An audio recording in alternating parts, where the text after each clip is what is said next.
Oi gente, tudo bom com vocês? Meu nome é Larissa e esse é o filme da semana. Essa semana temos filmes novamente, né? Tá se tornando comum não ter 2 semanas seguidas de dicas de filmes. Olha só que milagre é esse, Larissa? Não sei também.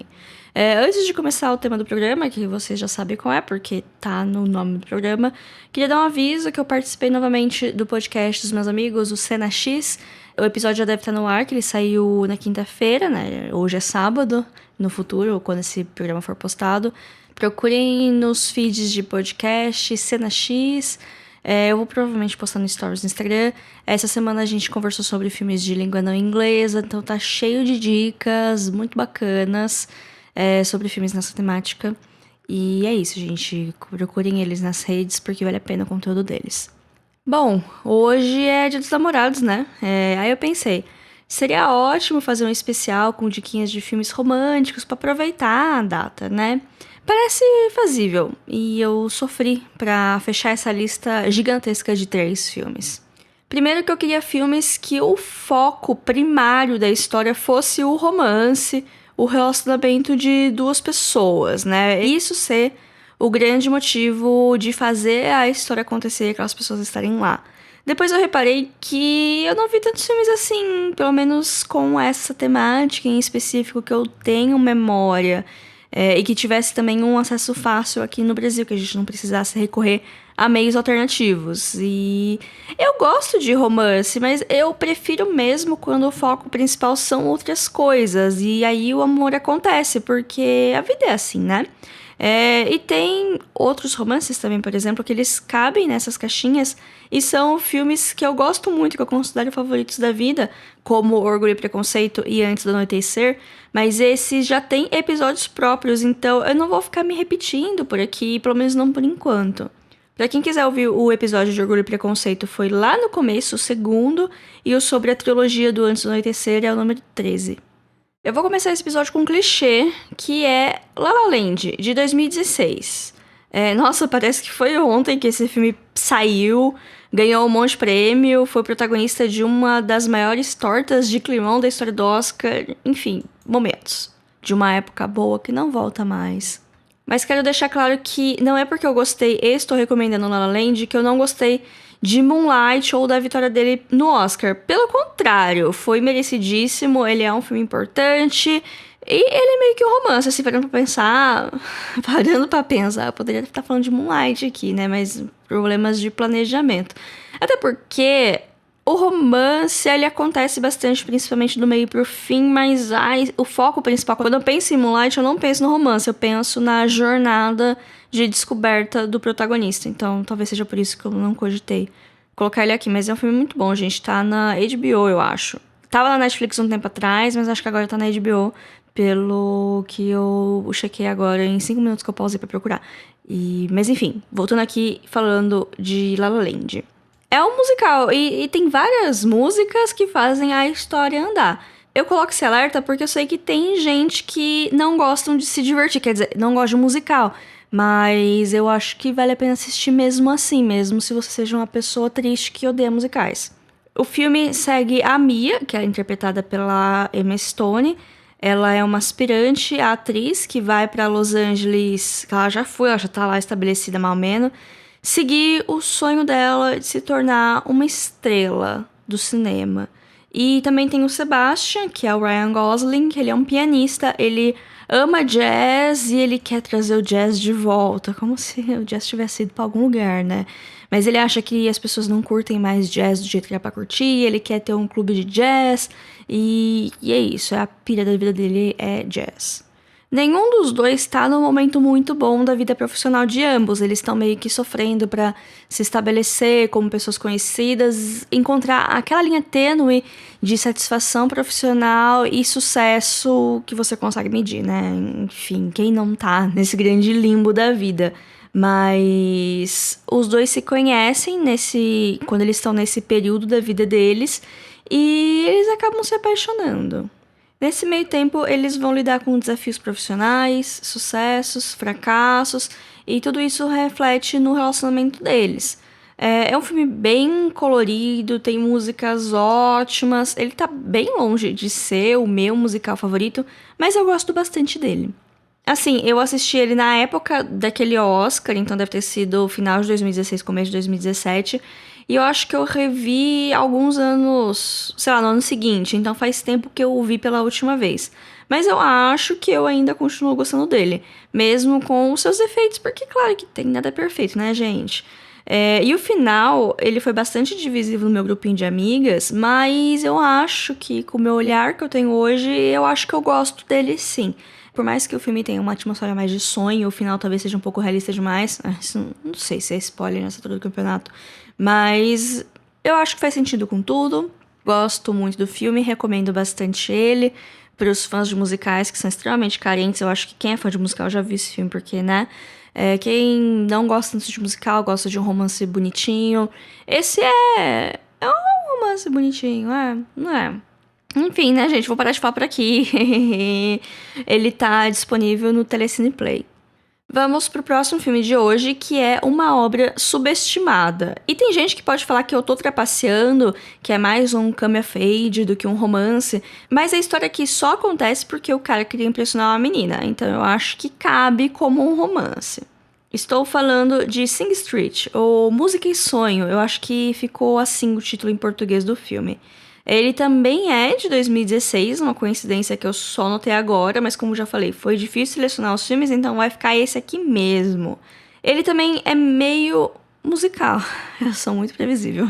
Quase que Moulin Rouge entrou nessa lista também. A maioria dos romances que eu assisti, de fato, são musicais. Tem Across the Universe, Novice Rebelde, Amor Sublime Amor, tantos. Que, enfim, podia ser um episódio de filmes musicais, né?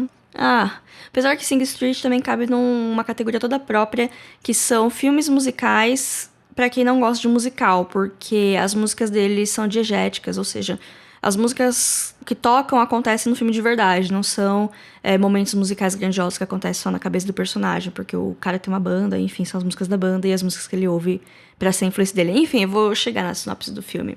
O filme, ele segue um garoto adolescente, o Connor, que acabou de mudar de escola. Então ele tá naquela, né, de tá perdido, sem amigos, sem saber o que vai ser da vida dele. Tudo é um grande...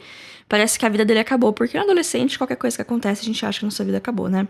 Daí ele conhece uma moça, a Rafina, e numa tentativa besta de manter contato com ela, tem uma justificativa pra ter contato com ela, e também impressioná-la, ele fala que tá precisando de uma modelo pro clipe da banda dele. O problema é que ele não tem uma banda, ainda.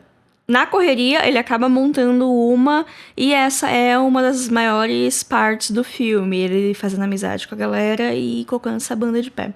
O filme se passa em Dublin, nos anos 80, e nessa época a Irlanda não estava numa fase muito boa, por assim dizer. Então, tem algumas questões sociais, tipo, a família do protagonista, ele tá passando por umas crises financeiras. A Rafina mesmo, ela sonha em ir para a Inglaterra para ser modelo por lá, porque ela acha que ela não vai ter futuro na Irlanda, etc. Fora as músicas da banda que toca, né? Tem os ensaios, tem gravando os clipes, e no final vai ter uma grande apresentação na escola, porque sim, né? Também é uma das coisas que fica cozinhando aí na história do filme, essa grande apresentação. E fora isso, as músicas originais tem também uma trilha sonora muito boa, com vários destaques dos anos 80, como a Duran Duran, The Clash, The Cure. Inclusive, o protagonista tem a sua fase de se vestir igual o Robert Smith. Todo mundo tem a fase gótica, né? Assim como La La Land, eu assisti o filme mais ou menos na época que ele foi lançado, talvez um ano depois, mas deve ter sido na época do Oscar, porque eu fiquei chateada que a música principal não levou nem indicação ao Oscar. Tipo, dava pra acomodar ela, tinha 2 indicações pra La La Land, aquela música insuportável de Trolls estava indicada também, enfim, né? Mas a verdade é que ele é um filme quase indie, né? Sobre amor juvenil e esperanças de um futuro melhor. O filme está disponível no HBO Go, eu espero que continue no catálogo quando chegar o HBO Max, senão vai ficar datado demais esse episódio, até porque eu queria falar de A Forma da Água hoje, mas não tem em nenhum streaming, nem para aluguel digital, e eu fiquei chateadíssima com isso. Eu acho que super tem a ver com o Dia dos Namorados, o romance de um peixe com uma mulher que talvez não seja 100% humana, mas, como eu disse, não tem nem como eu falar, tem pra aluguel digital, que todo mundo sabe o que realmente significa, mas esse nem isso, assim, dá pra achar de meios alternativos, mas eu não queria parecer que estou estimulando essas coisas, tá bom, Polícia Federal? Vamos agora para o nosso último filme do dia, que é um que eu assisti mais recentemente, então tá mais fresco na minha cabeça. E eu até já citei aqui alguns episódios atrás, mas sem tantos detalhes. Não que eu vou falar de muitos detalhes hoje, mas enfim, né? Estou falando de Retrato de uma Jovem em Chamas, de 2019. Esse aqui é um filme francês, chique, que tá disponível no Telecine Play. Inclusive, acho que foi no episódio do Telecine Play que eu citei ele, enfim. Ele começa com a Mariane, que é uma pintora, que vive meio à sombra das glórias do pai dela, que também é pintor, mas ela também vive nas sombras porque ela é uma mulher pintora, profissional, vivendo no século XVIII. Ela chega numa ilha para pintar o retrato de uma jovem aristocrata para ele ser mandado pro pretendente que os pais escolheram na época.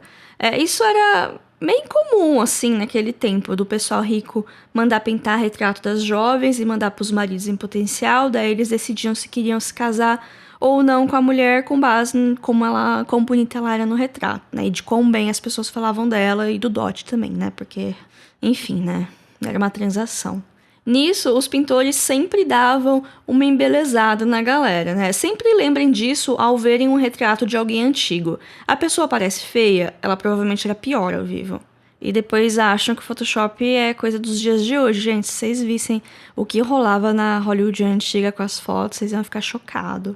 Bom, a questão aqui é que a jovem não quer se casar, por isso ela não deixou nenhum dos pintores anteriores que foram contratados pela família pintarem ela. Ela se tranca no quarto, faz birra, etc. Essas coisas de menina rica, né? Eu falando como se fosse uma coisa... como se ela não tivesse motivo pra fazer isso, né? Mas enfim. Daí a mãe dela contratou a Mariane não pelo talento dela, como ela descobre depois, mas sim pra fingir ser uma dama de companhia da filha e pintar o retrato escondido, porque só assim tudo daria certo. E é isso que acontece, né? Ela tenta ser amiga da menina, aí tentar pintar o retrato escondido, mas não dá certo, porque ela não consegue captar o olhar da jovem sem ela estar posando e tal. E com isso elas acabam se tornando, mais que só dama de companhia, elas acabam se tornando amigas. E muito mais que isso, se é que me entendem. Estamos falando de filmes de romance e tal, né?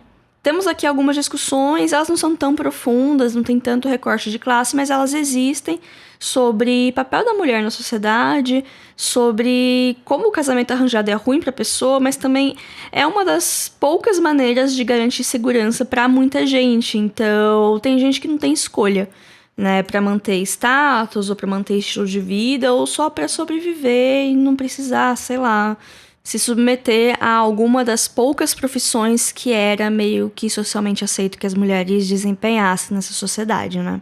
O filme, ele é lindo, lindo, lindo em tudo, a fotografia, a trilha sonora, figurino, a direção também, ela é muito delicada. Muitas coisas seriam completamente diferentes se fosse dirigido por um diretor homem, por exemplo.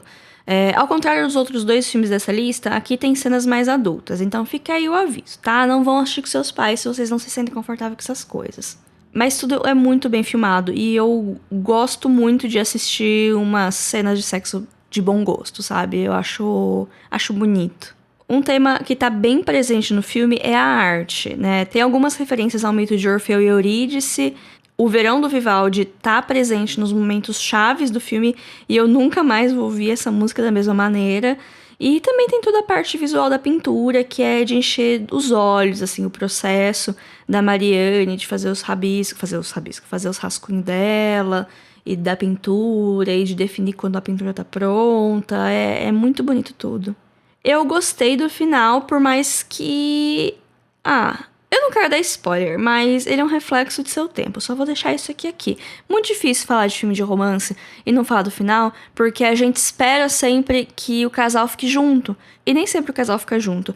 Eu, por exemplo, não quis trazer aqui nenhum filme de término de relacionamento, que são filmes que o relacionamento é a grande questão da história, né? Mas é sempre de um jeito fadado ao fracasso. Eu não quis fazer isso porque, afinal das contas, é Dia dos Namorados, né? Vamos exaltar o amor, pouco amor que tem no mundo, né? Mas nem sempre o casal fica junto, né? Então é uma grande questão aí, né? O que caracteriza um romance? Mas, enfim, né? Bom, é isso, gente. Espero que tenham gostado das indicações de hoje, do programa de hoje. Espero que tenham um bom fim de semana, acompanhado ou não. Gente, Dia dos Namorados é a invenção do pai do Dória, sabe? Então nem vamos encher muito a cabeça com isso. E fiquem bem. Sigam a gente nas redes sociais. O Instagram é @filme.da.semana. O Twitter é filme_da_semana. Ou mandem um e-mail pra gente no podcast filmedasemana@gmail.com. E até semana que vem. Tchau, tchau.